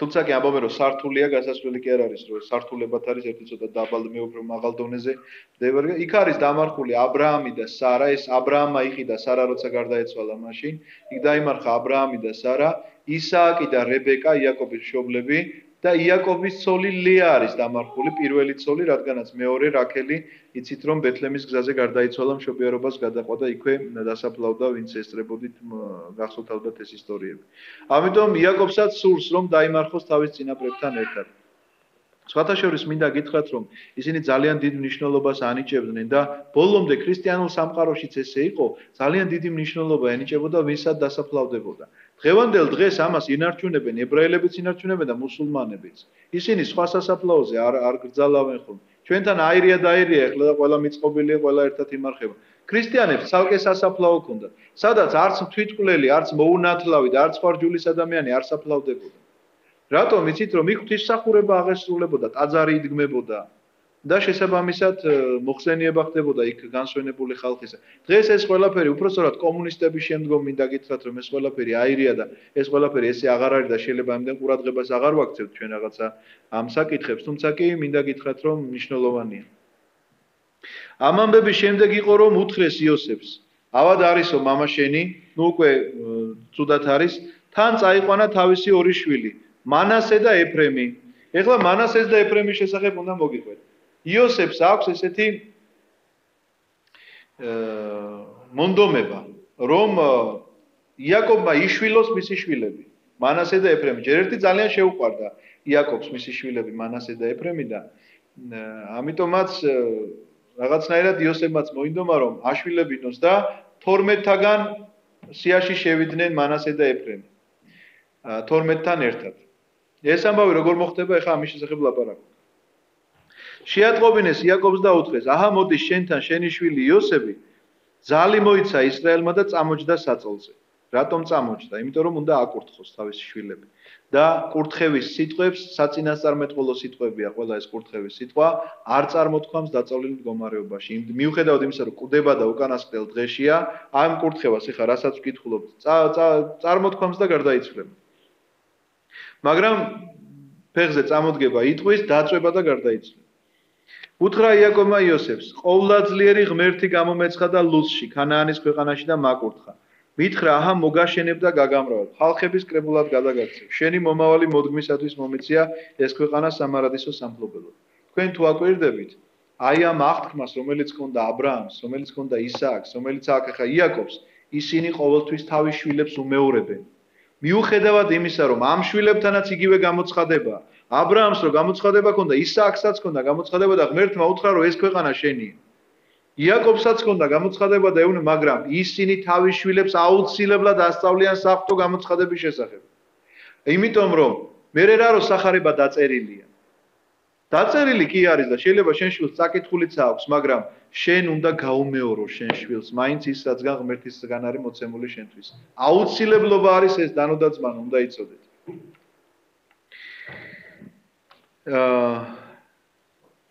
მომიცი ესო სამარას ახლა ორი ძე ყავს ეგვიპტის ქვეყანაში რომ შეგეძინა ჩემს მოსვლამდე ჩემები არიან ისინი შვილობს ეფრემი და მენაშე როგორც რეუბენი და სიმონი თუმცა კი ეფრემი უმცროსია და მანასე უფროსია მაგრამ აქ პირიქით ასახელებს ეფრემი და მანასე როგორც რუბენი და მისი შვილები პირველი რუბენია მეორე სიმონი არიან ჩემები ხოლო ბავშვები მათ შემდეგ რომ შეგეძინება შენები იქნებიან ანუ ესენ ჩემ შვილებად ვღებულობ ახლა რო ჩაწერა ხდება ხო იცით მაშინ ესეთი ის არ იყო რა ქვია ფემესი ქვია აქ მას გოჭრა ესეთი ის არ იყო რომ ჩაგეწერა მაგრამ ნუ პატრიარქი ამბობს და მის სიტყვა კანონია რომ ეს ორი კაცი ჩემი შვილია მანასე და ეფრემი ამის შემდეგ ვინ შეგეძინება ისინი ჩაითვლებიან იოსების ძეებად და ასულებად ესენი ჩაითვლებიან იაკობის ძეებად ხოლო ბავშვები მას შემდეგ რომ შეგეძინება შენი იქნებიან თავიანთი ძმების სახელზე ჩაიწერებიან მათ სამკვიდროში ფადანიდან წამოსულს მომიკვდა რახელი ქანაანის ქვეყანაში გზაში ეფრათამდე არც ვიყავი მისული და დავმარხე იქ ეფრათის გზაზე სადაც ახლა ბეთლემია დაინახა ისრაელმა იოსების შვილები და თქვა ესენი ვინ არიან ნუ არა იმიტომ რომ ვერ ცნობს სიხარულით ხო ეს ვინ მოვიდაო რაღაც ხო ჩვენთანაც უთხრა იოსებმა მამას ჩემი შვილები ღმერთმა რომ მომცა აქ უთხრა მომიყვანე და ვაკურთხებ თვალს დააკლდა ისრაელს სიბერისგან. ცუდად ხედავდა. ახლოს მიუყვანა იოსებმა, მანაც გადაკოცნა ისინი და გულში ჩაიკრა. უთხრა ისრაელმა იოსებს: აღარ მეგონა თუ კიდევ გიხილავდი, ახლა კი ღმერთი შენი მონაგარიც მახილვინა. აიყვანა ისინი იოსებმა მისი მუხლებიდან, მუხლებზე ყავდა დასმული. და მიწამდე თაყვანისცა. სამადლობელი მიწამდე თაყვანისცა ნიშნავს მეტანია გააკეთა მომაკვდავმა კაცმა. ეს არის სამადლობელი მეტანია, რომ არ მეგონა ცოცხალს თუ გიხილავდი, ეხლა კიდე შენ შვილებსაც ხედავ. ხელი მოკიდა ორთავეს იოსებმა. ეფრემი ხელმარჯვნივ ყავდა ისრაელის მარცხენა მხარეს, უნდა ეკურთხებინა ეხლა, წარმოიდგინეთ. უფროს უნდა დავადო მარჯვენა, უმცროს უნდა დავადო მარცხენა. ხო? ამიტომ დაუყენა ეფრემი აქეთ მხარეს, ისა მანასე აქეთ მხარეს, რომ უფროს ეს ხო მარჯვენა ხორმეშლება კაცო. მარჯვენა მხარეს აქეთ დაუყენა ეფრემი, რომ მარცხენა მხარეს ის უნდა აკურთხოს. მაგრამ ნახეთ რას აკეთებს იაკობი. გაიწოდა მარჯვენა ხელი ისრაელმა და თავზე დაადო ეფრემს, რომელიც უმცროსი იყო, ხოლო მარცხენა ხელი მენაშეს დაადო თავზე. განზრახ დაასხა ასე ხელები, თუმცა პირმშო მენაშე იყო. როგორ დაასხა ხელები, როგორ გამოვიდა? ჯვარი გააკეთა. ისევ პირმშოობაზე უნდა დავიწყოთ ლაპარაკი. იმიტომ რომ პირმშოობა, გითხარით უკვე რასაც ნიშნავს, ამ წმინდა წერილიდან გამომდინარე. პირმშო არის ჩემთვის ისრაელი. ვინ არის ისრაელი? ვინ ჯვარზე აცვა ქრისტე? და ვინ მიიღო ჯვარცმული ქრისტე? მიიღო უმცროსმა, რომელიც უარყოფილი იყო ამ ოჯახიდან. ამიტომაც მეორე შვილი ყოველთვის უკან იდგა, უკანა პლანზე, ესე შეიძლება ითქვას და მეორე ხარისხოვანი იყო და უფროს ენიჭებოდა ყველანაირი უფლება, საპატრიარქო უფლებები. მაგრამ აი ასე აკურთხებს მათ, მარჯვენას უმცროსადებს, მარცხენას უფროსადებს. რაც იმას ნიშნავს, რომ ჯვრით ხდება სწორედ გაცხადება იმისა, ვინ არის. ამ შემთხვევაში, რომ მანაშე არღებულობს, ამ შემთხვევაში განასახელებს ისრაელის ერს, რომელიც არღებულობს და ეფრემი, რომელიც ღებულობს და ამიტომაც იკურთხა ეფრემი და ჯვარცმული ქრისტეს მიმდევრები, რომ უმრავლესობაში ვართ, ეხლა ამის შესახებ არის აქ ლაპარაკი. ასე მოხდა მათი კურთხევა. ამიტომ პირდაპირ წერია განზრახ დაასხა ასე ხელები. განზრახ დაასხა, ხა ესეთი რამე როგორ შეიძლება შეგეშალოს. როცა გეუნებიან რომ უფროსი აქ დგას და უმცროსი აქ დგას, შენ რომ ამას ასე გააკეთებ, ეს ნიშნავს რომ განზრახ აკეთებ, იმიტომ რომ ეს საწინასწარმეტყველო განზრახულობაა. აკურთხა იაკობმა და თქვა: ღმერთმა, რომლის წინაშე იარებოდა ჩემი მამა პაპა აბრაამი და ისააკი, ღმერთმა, რომელიც წემსავს მე და ჩემი გაჩენის დღესამომდე, ანგელოზმა, ჩემმა მხსნელმა, ყოველი ბოროტისაგან აკურთხონ ეს მაწვილები, იწოდებოდნენ ჩემი სახელით, ჩემი მამა პაპის სახელით, აბრაამისა და ისააკის. და დიდად გამრავლდნენ ამ ქვეყანაზე. დაინახა იოსებმა, რომ ეფრემს დაადო თავზე მამამისმა მარჯვენა ხელი და არ მოეწონა. დაიჭირა მამის ხელი, რომ ეფრემის თავიდან მანაშის თავზე გადაეტანაო. იოსები ეძიძგილავება, ამას სხვა შეუწყვია ხელები და იაკობი ლოცვას წარმოთქვამს და ეს ეძიძგილავება, რომ შეუცვალოს ხელები. უთხრა იოსებმა მამას: ასე არა მამა ჩემო, პირმშო ეს არის, მის თავს დაადე შენი მარჯვენა. იუარა მამამისმა და უთხრა: ვიცი შვილო, ვიცი, ესეც წარმოშობს ხალხს, ესეც გამდიდდება, მაგრამ მისი უმცროსი ძმა მასზე მეტად გამდიდდება, მისი თესლისაგან ურიცხვი ხალხი წარმოიშობა. მართლაც ასეა. ვინ არიან ახლა უფრო მეტნი? ებრაელები თუ ზოგადად ქრისტიანული სამყარო? რა თქმა უნდა, ქრისტიანული სამყარო ბევრად უფრო მეტნი არიან. აკურთხა ისინი იმ დღეს და თქვა: თქვენით იკურთხებს ისრაელი და იტყვის: ღმერთმა ქნას როგორც ეფრემი და როგორც მანასე. და დააყენა ეფრემი და მანასე. რატომ წერია იცით ღმერთმა ქნას როგორც ეფრემი და მანასე? ყველაზე მრავალრიცხოვანი ტომი იყო იაკობის სახლიდან ეფრემი და მანასე, ანუ ყველაზე უფრო მრავალშვილიანები იყვნენ. უთხრა ისრაელმა იოსებს: აჰა მე ვკვდები, ღმერთი იქნება თქვენთან და დაგაბრუნებს თქვენ მამაპაპათა მიწაზე. შენთვის მომიცია საძმო წილის ზევით ერთი ადგილი, რომელიც ამორეველებს წავართვით ჩემი מחვილითა და მშვილდით. რას ნიშნავს შენთვის მომიცია ერთი? აღთქმული მიწის განაწილების დროს იოსებს ეუბნება, რომ შენ გეკუთვნის იმიტომ რადგან ესენი იშვილა ორი შვილი, ამათ თავთავიანთი წილი ექნება როგორც შვილებს და შენთვის იოსებს მომიცია, იოსებს სხვა შვილები თუ შეეძინება, იქ უნდა კონდეს იოსების წილი, ესე იგი დამკვიდრებული ამ აღთქმულ მიწაზე, რომელიც წავართვი מחვილით ამორეველებს. მოუხმო იაკობმა შვილებს და უთხრა: შეიკრიბეთ, რომ გაგიმხილოთ რა შეგემთხევათ მომავალ დღეებში. ეხლა ყველა სხვა შვილს დაუძახა. 12-ვე იქ არის. თავი მოიყარეთ და ისმინეთ იაკობის ძენო, ისრაელს მამა თქვენს უსმინეთ. ესე ის ძალიან მნიშვნელოვანი. ადამიანი როცა კვდება, იცოდეთ რომ მისგან ლოცვა კურთხევა უნდა აიღოთ აუცილებლად. და შენდობაც უნდა თხოვოთ და ალბათ თვითონაც თხოვთ შენდობა. და ეს ძალიან მნიშვნელოვანია მისი სულისთვის და თვითონ ეს რაღაცა განსაკუთრებული გზნობაა. ამიტომ წმინდა წერილში ჩვენ ესეთ რამეს ხშირად ხვდებით, რომ სიკვდილის წინ ის როგორ ლოცავს, აბრაამი როგორ ლოცავს, ისააკი როგორ ლოცავს, ასე შემდეგ. და იწყებს თავისი შვილების ლოცვას. რუბენ პირმშოხარ ჩემი, ძალი ჩემი და სათავე ჩემი კაცობისა. შეუდრეკელი და შეუპოვარი, ზღვასავით ბობოქრობ, არ აღზევდები, რადგან ახვედი მამის საწოლზე. არ აღზევდები, პირდაპირ უთხრა, მაშინ შებღალე ჩემი სარეცელი. ეს პირდაპირ რუბენის ლოცვა კურთხევაა, იმიტომ რომ ვერ აღზევდება რუბენი, ვერ იქნება ისეთი, როგორც ეფრემი და მანასე. აღზევებაში აქ ლაპარაკია სიმრავლეს. სიმონ და ლევი, გახსოვთ ერთად რატომ ვაწვილებთ სიმონ და ლევის? იმიტომ რომ ამოხოცეს მათ დინას გაუპატიურების გამო მთელი ქალაქი. ნახეთ რას ამბობს სიმონის და ლევის შესახებ, ერთად ამბობს მათ სახელებს. როგორც იოსებმა რო დააშორა, გახსოვთ სიმონი დატოვა, იმიტომ რომ ერთად მათი ყოფნა არ შეიძლებოდა. სიმონ და ლევი ღვიძლი ძმები რა რუბენი არ არის ამათი, მაგრამ ისინი ცალკე არის. ძალადობის ჭურჭელია მათი გული. მათ თათბირზე ნუნც მისულად სული ჩემი, იმიტომ რომ იოსების კურთხევის გარეშე გააკეთეს ესაც გააკეთეს. იოსებმა რა იყო?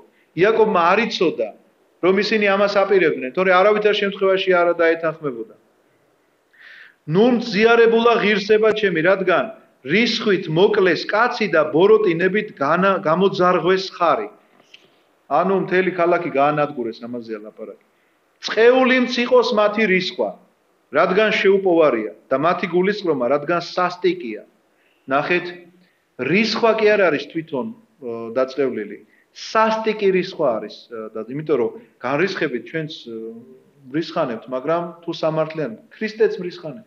განრისხება ქვია ახლა ტაძარში რომ შევიდა და ისინი სავაჭრო მაგიდები რომ ააყირავა, ეხლა როგორ ფიქრობთ თქვენ? გაღიმებული სახით აკეთებდა ამას? რა თქმა უნდა გაბრაზებული იყო. და უთხრა რომ ეს ასე არ შეიძლება. მაგრამ ნახეთ არსებობს რისხვა, განრისხდებოდეთ და ნუსწოდავთ, რომლის შესახებაც ჩვენ ფსალმონში ვკითხულობთ, მაგრამ არსებობს რისხვა, რომელიც სასტიკია. და აი ამ სასტიკი რისხვის შესახებ ეუბნება სიმონს და ლევის. წყეული მციყოს თქვენი რისხვა, რამე თუ იგი არის სასტიკი. სისასტიკე არ შეიძლება. ეხლა იუდაზე უნდა გავჩერდეთ ჩვენ. იუდა გადიდებენ ძმები. გადიდებენ იმიტომ რომ მეფე მისგან გამოვა. მტრების ხერხემალს დადგუნავ ხელით. გეთაყვანებიან მამაშენის ნაშიერნი, მართლა ესეა, მტრების ხერხემალი რა, ხერხემალი არის ძირითადი საყრდენი კაცისა. ხერხემლის გარეშე ადამიანი ფეხზე ვერ დგება ხო მართალია. მტრების ხერხემალს, ანუ მათ ფეხზე დგომის საშუალებას არ მისცემ, ამაზეა ლაპარაკი, იმიტომ რომ ისეთი მეფე გამოვა იუდასგან, დავითზეა კონკრეტულად ლაპარაკი და სხვა მეფეებიც მე არ დააკლებენ, მინდა გითხრათ, არა მარტო დავითი, არამედ სოლომონი და მიყოლებული, ძალიან ბევრი ისეთი მეფე გამოვა, რომელიც ძალიან ძლიერი მეფეა და თავიანთ მტრებს მართლაც ანადგურები. მამაშენის ნაშიერნი გეთაყვანებიან ნიშნავს იმას, როგორც სამეფო პატივს მიაგებენ მას. ლომის ბოკვერია იუდა, მისი სახასიათოა ესა, წარმომდგარ ხარ შვილო ნადავლით ხელში, წაიხარა გაწვა ლომივით, ვინ გაბედავს მის წამოგდებას. ლომის ხასიათზეა ლაპარაკი, რომ აი ესეთი ლომივით ხასიათი აქვს მას და ვინ გაუბედავს მას, იმიტომ რომ მტრების წინააღმდეგ ასე იბრძოდა. ეხლა წინასწარმეტყველება როდის დაიბადება ქრისტე? არ წაერთმევა კვერთხი იუდას, არც არგანი ფერხთა შუიდან, ვიდრე არ მოვა ვისი მფლობელი და ის იქნება იმედი ხალხთა. ვინ არის იმედი ხალხთა? მესია, რომელმაც უნდა გამოიხსნას ერი ჯოჯოხეთის ტყვეობისაგან. მაგრამ როდის მოვა ნახეთ, როცა წაერთმევა იუდას კვერთხი და არგანი ფერხთა შუიდან. როდის წაერთვათ? ვინ იყო ჰეროდე მეფე, რომელიც მეფობდა იესო ქრისტეს დაბადების დროს? ეს იყო იდუმიელი. იდუმიელები იყვნენ ლოთის შთამომავლები, რომელიც მას თავის ქალიშვილთან შეეძინა შვილები. გახსოვთ ეს ისტორია, ხო? ესენი იყვნენ იდუმიელები, რომლებიც ებრაელები არ იყვნენ, კი ენათესავებოდნენ.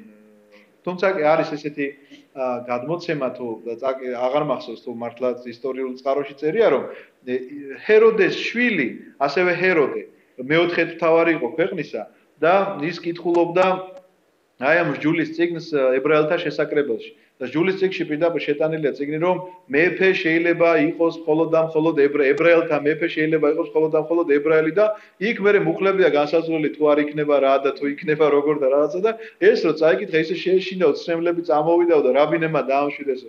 კაი არავშავსო ებრაელი არ ხარო, მაგრამ ნუ ჩვენი ძმა ხარო მაინცო, იმიტომ რომ ლოთი მოგეხსენებათ აბრაამის ძმისშვილი იყო. და ამიტომაც წართმეული აქვს ებრაელი ვეღარ მეფობს იდუმიელი და სწორედ ამ დროს განხორციელდება იესო ქრისტე. პირდაპირ იაკობი ეუბნება რომ არ წაერთმება კვერთხი რა არის, სამეფო კვერთხი ნიშნავს მეფის ამ ძლიერებას, არგანი რა არის, იცით, ესე მეფის დაждდომა ხო გინახეთ ერთხელში ესე გლობუსივით რაღაცა რო უჭირავს. ეს გახლავთ არგანი, რომელიც ნიშანია იმას, რომ ის არის მართლმსაჯული. მეფე იყო მაშინ უმაღლესი მართლმსაჯული. ეხლა ჩვენ რო გვყავს უმაღლესი მოსამართლე, საქმე უზენაესი მოსამართლე ხო გვყავს? რომელიც განაჩენიც არ საჩივრდება. დაახლოებით ესე იყო, თქვათ, მოსამართლეები შეიძლება ვიღაცა ყოფილიყვნენ, მაგრამ მეფესთან მისული საქმე, რომელიც ირჩეოდა, ეს იყო უმაღლესი სასამართლო. და ეს ყველაფერი, როცა წაგერთმევათ, მაშინ განხორციელდება თქვენი იმედი. ამის შესახებ არის ლაპარაკი. განჩქარა ხო ლაპარაკობ, რაღაცა მე თვითონ ვერ ვეწევი ხოლმე ხანდახან ჩემ აზრებს. რატომ? იმიტომ რომ იუდეველებმა იესო ქრისტე რომ დასაჯეს, განაჩენი ხო გამოუტანეს. განაჩენი გამოუტანეს რომ ის უნდა მოკვდეს, მაგრამ სად მიდიან ამ განაჩენის დასამტკიცებლად? თავიანთ მეფესთან კი არა, მიდიან პონტოელ პილატესთან. ამ განაჩენის დასამტკიცებლად. რატომ? იმიტომ რომ თვითონ თავიანთი მეფე არ ყავს და თვითონ მეფე ვერ დაუმტკიცებს მათი მეფე და უფლება არ აქვს რომი სადაც შედიოდა, რომელ ქვეყანასაც იპყრობდა, ყველას პირველ რიგში ართმევდა უფლებას სიკვდილით დასჯისა. მისი გადაწყვეტილების გარეშე, რომს უნდა გადაეწყვეტა ვინმე სიკვდილით მოკვდებოდა თუ არ მოკვდებოდა. ამიტომ ებრაელების ეს ძალიან დიდი შეცდომა იყო, რომ მათ ჯული განამარტოებით დაარღვიეს, რომ უდანაშაულო კაცი დასაჯეს. არამედ ამ უდანაშაულო კაცის დასაჯელად მათ გამოიყენეს წარმართი ხელისუფლება. წარმართს მიუყვანეს, რომ ჩვენი ჯულის დამარღვეველია და დასაჯეო. რაც სასტიკად აკრძალული იყო ებრაული კანონების მიხედვით. ამიტომაც იუდაზე ეს წინასწარმეტყველება კიდევ ძალიან საინტერესო რამ წერია აქ და ეხლავე მოგახსენებთ. ვიდრე არ მოვა მისი მფლობელი და ის იქნება იმედი ხალხთა. ანუ, როდესაც ეს მოხდება, მაშინ მოვა იმედი ხალხთა. ნახეთ რა საინტერესოა წამეწე. ვაზზე უბია თავისი ჩოჩორი, ვენახის ლერწზე თავისი ვირის ნაშიერი, ღვინოში რეცხავს თავის სამოსელს და ყურძნის სისხლში თავის ტანსაცმელს. აი რას ნიშნავს ახლა ეს სიტყვები? ჯერ ერთი მინდა გითხრათ, რომ ჩოჩორი არის ცხოველი, რომელიც არის ყველაზე ჯიუტი. ჩოჩორი არის მდგომარეობა, როდესაც ჯერ ვირი არ გამხდარა. ხო მართალია? აი, თინეიჯერი ვირია რა. ანუ ჯერ არ გავირებულა. გაუხედნავი ჩოჩორი უფრო საშიშია ვიდრე ვირი. ვირიც შეიძლება ჯიუტი იყოს, მაგრამ ჩოჩორივი ტლინკებს არ ყრის ყველა წუთში. აი ჩოჩორი გამუდმებით ტლინკებს ყრის, ხტუნაობს აქეთ-იქეთ. სად გინახავთ თქვენ, რომ ასეთ დაუმორჩილებელ არსებას აბავდნენ ვაზის ლერწზე? ვაზი ხო ყველაზე ნაზი ხე არის. დააბავდა იმ წუთში მოწყვიტავს, მოგლიჯავს და გაიქცევა, ხო? აქ იცით რაზე არის ლაპარაკი? ვენახი არის ზიარების სიმბოლო, ჩემო ძვირფასებო. ვირი არის სიმბოლო იმ სიჯიუტისა, ადამიანებმა, რომლებსაც ღმერთი ჰქონდათ უარყოფილი. მაგრამ როგორც კი მიიღეს მათ ქრისტიანობა და ევქარისტიით დაუკავშირდნენ ისინი ღმერთს, ვაზის ლერწზე არის მიბმული ესეთი ვირი და მორჩილი ხდება.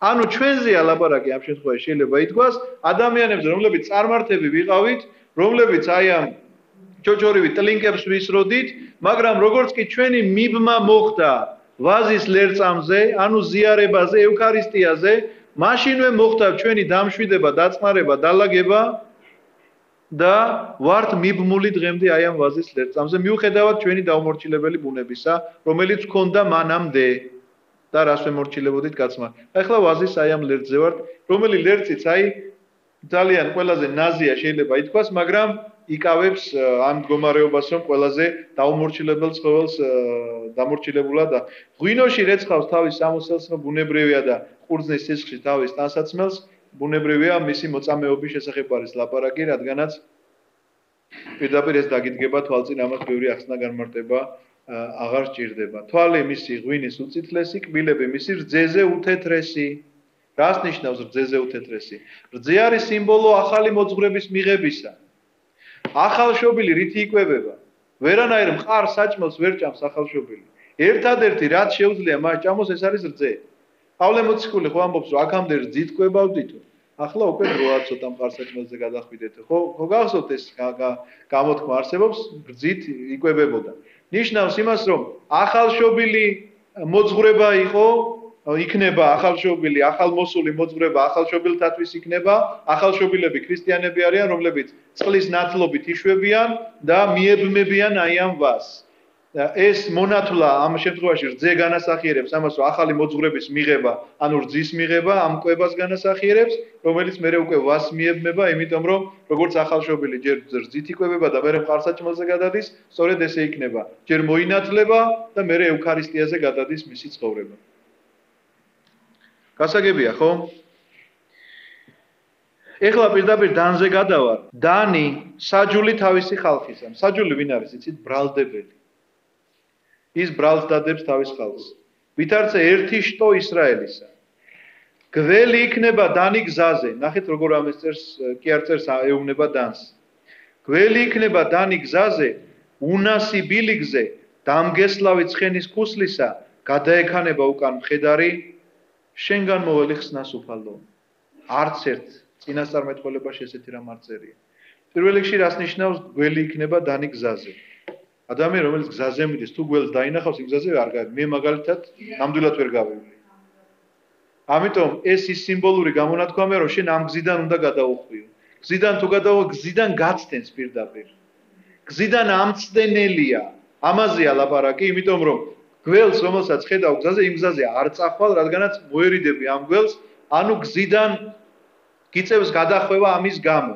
ამიტომაც წერია ამაზე ანტიქრისტეზე, რომ ის გადაახვევინებს საზოგადოებას თავისი ტყუილებით, თავისი სილამაზით და ვითომ ესე იგი სასწაულების მოხდენით გადაახვევინებს, რა თქმა უნდა, ყველა ადამიანს თავისი მართლმორწმუნეობის გზიდან და შეაცდენს, შეიყვანს შეცდომაში და როგორც ვთქვათ, მხედარი ამ შემთხვევაში ცხენის ქუსლის დამგესლავი იქნებაო, ცხენი გადაექანება და ცხენიდან ჩამოვარდება მხედარი, აი ეს არის შედარებული, რომ ადამიანი რომელიც გზიდან უხვევს, რა თქმა უნდა, ვარდება ამ ცხენიდან, ამ სარწმუნოებიდან უხვევს, შეიძლება ასე ითქვას და ბუნებრივია, კარგავს კონტროლს იმაზე, რითიც მიდის, ბუნებრივია, იქიდან ჩამოვარდნა დაზიანების გარეშე არ ხდება, თუ საერთოდ გადარჩა ადამიანი. ამიტომაც დანის შესახებ პირდაპირ ესეთი რამ აქვს ნათქვამი, ამიტომ აქედან ვიცით ჩვენ რომ დანის თავმოყრობაში განხორციელდება ანტიქრისტე და იუდას თავმოყრობაში განხორციელდა იესო ქრისტე. მაგრამ ნახეთ როგორ მთავრდება. ხოეუბნება ესე, გველი იქნება დანი გზაზე, უნასი ბილიგზე, დამგესლავი ცხენის ქუსლისა, გადაექანება უკან მხედარი.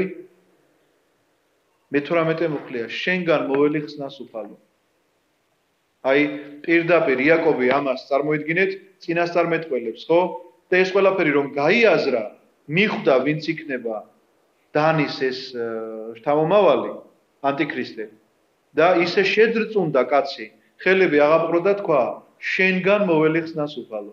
ამიტომაც იცოდეთო, ამები ამბობენ რომ მეორედ მოსვლის წინ ანტიქრისტეს დროს ისეთი მძიმე დროება დადგება, რომ ვერავინ ვერავის ვერ უშველის.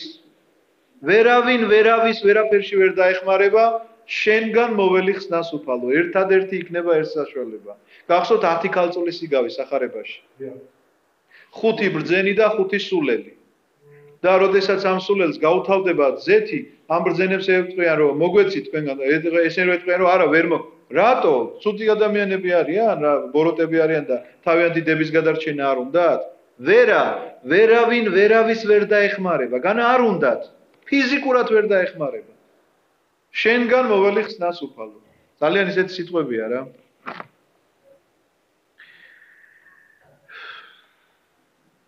ჩვენ ესე ხდება შვილების კურთხევა, ძალიან საინტერესოა ეს ამბავი, როგორია ეს წინასწარმეტყველება. ამის შემდეგ ეუბნება ყველა ესენი ისრაელის 12 შტოა. ეს უთხრა მათმა მამამ, როცა აკურთხა, ისინი თვითეული მისი კურთხევით იკურთხა. უანდერძა და უთხრა მათ: მივდივარ ჩემს ხალხთან, დამმარხეთ ჩემი მამაპაპის გვერდით ღვიმეში, ყეფრონ ხეთელის მინდორში რომ არის, ღვიმეში მახფელას მინდორში რომ არის, მამრეს პირდაპირ ქანაანის ქვეყანაში, აბრაამმა რომ იყიდა, ყეფრონ ხეთელის მინდორთან ერთად საკუთარ სამარხად. იქ დამარხეს აბრაამი და სარა, მისი ცოლი, იქ დამარხეს ისააკი და რებეკა, მისი ცოლი, იქ დაუმარხემე ლეა. ეს მინდორი და ღვიმე იქ რომ არის ხეთის დეთაგანაა ნაყიდი. გაუსრულა იაკობმა ანდერძის შვილებს, ააკრიბა ფეხები სარეცელზე, აღესრულა და შეერთო თავის ერს. იაკობი გარდაიცვალა. ჩვენ 50-ე თავით ვამთავრებთ. ეხლა ძალიან პატარაა, ვიცი რომ დაგღალეთ, მაგრამ თქვათ ამის შესახებაც. გადაემხო იოსები მამას და დასტირო და კოცნი და ბუნებრივია ძალიან უყვარდა მას თავისი მამა. უბრძანა იოსებმა თავის მსახურ მკურნალებს შეემურვათ მამამისი და შემურვეს მკურნალებმა ისრაელი. რას ნიშნავს შეემურვათ? მუმიას ეგვიპტეში იყო ეს ძალიან გავრცელებული, ესე იგი, მუმიფიცირება და დაიწყეს მისი მუმიფიცირება, რომელიც გრძელდებოდა 40 დღის განმავლობაში, ანუ 40 დღის განმავლობაში ყოველდღე მუშავდებოდა ადამიანის გვამი რაღაცა სპეციალური ხსნარებით, რის შემდეგაც ის აღარ იხსნებოდა. გავიდა 40 დღე, გასრულდა დაბალზამების ხანი, დასტიროდა მას ეგვიპტეს 70 დღეს. ნახეთ, ეგვიპტელებსაც ძალიან უყვარდათ იაკობი, მიხვდნენ ვინ იყო, რა ადამიანი იყო და მათაც ძალიან უყვარდა, ისინი სტიროდნენ. როცა გაიარა გლოვის დღეებმა, ელაპარაკა იოსები ფარაონის სახლს და უთხრა: იოსები ფარაონ გლოვიარეთ იყო და ფარაონთან თვითონ არ მივიდა და დიდებულები გააგზავნა და ეუბნება, მოკლედ რომ გითხრათ, რომ ფარაონისგან ნებართვას ითხოვს, რომ მამა ჩემი წავიყვანო და დავასვენო თავისი ანდერძის მიხედვით იქ, სადაც მითხრაო. ფარაონი რა თქმა უნდა დართავს ამის შესახებ ნებას. იოსები მიდის. წავიდა იოსები მამის დასამარხად, წაყვნენ მას ფარაონის მორჩილნი, მისი სახლის უხუცესი, ეგვიპტის ქვეყნის ყველა უხუცესი, ეს ძალიან დიდი პატივია. ანუ ჩათვალეთ, რომ მთელი მინისტრთა კაბინეტი მიყვება იოსებს მამამისის დასამარხად.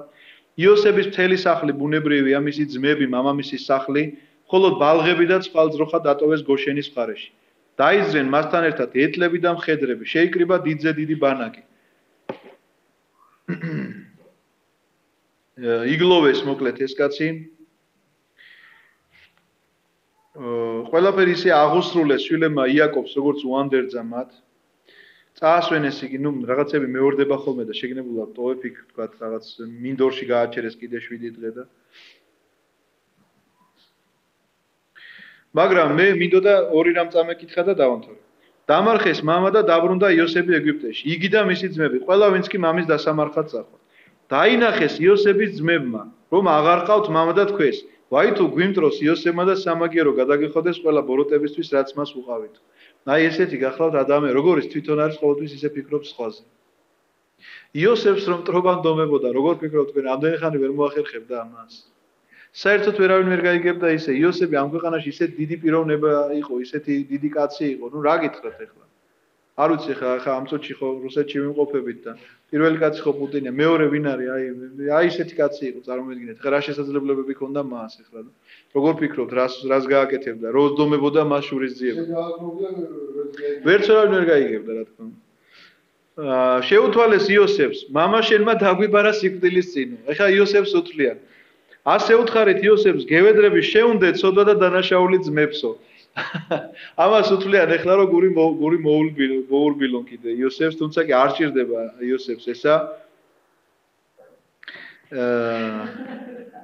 უთხრა მათ იოსებმა, ნუ გეშინიათ. ნახეთ რას ეუბნება, ღმერთი ხომ არა ვარო? რატო ეუბნება ღმერთი ხომ არა ვარო? ჩემია შურისგება და მე მივაგებ მას, ასე ამბობს უფალი წმინდა წერილში. იოსებმა ეს იცის. შურისძიება ადამიანის საქმე არ არის. არ შეიძლება ადამიანმა შური იძიოს, ამიტომაც ეუბნება, რატომ გეშინიათ, მე ღმერთი ხომ არა ვარო?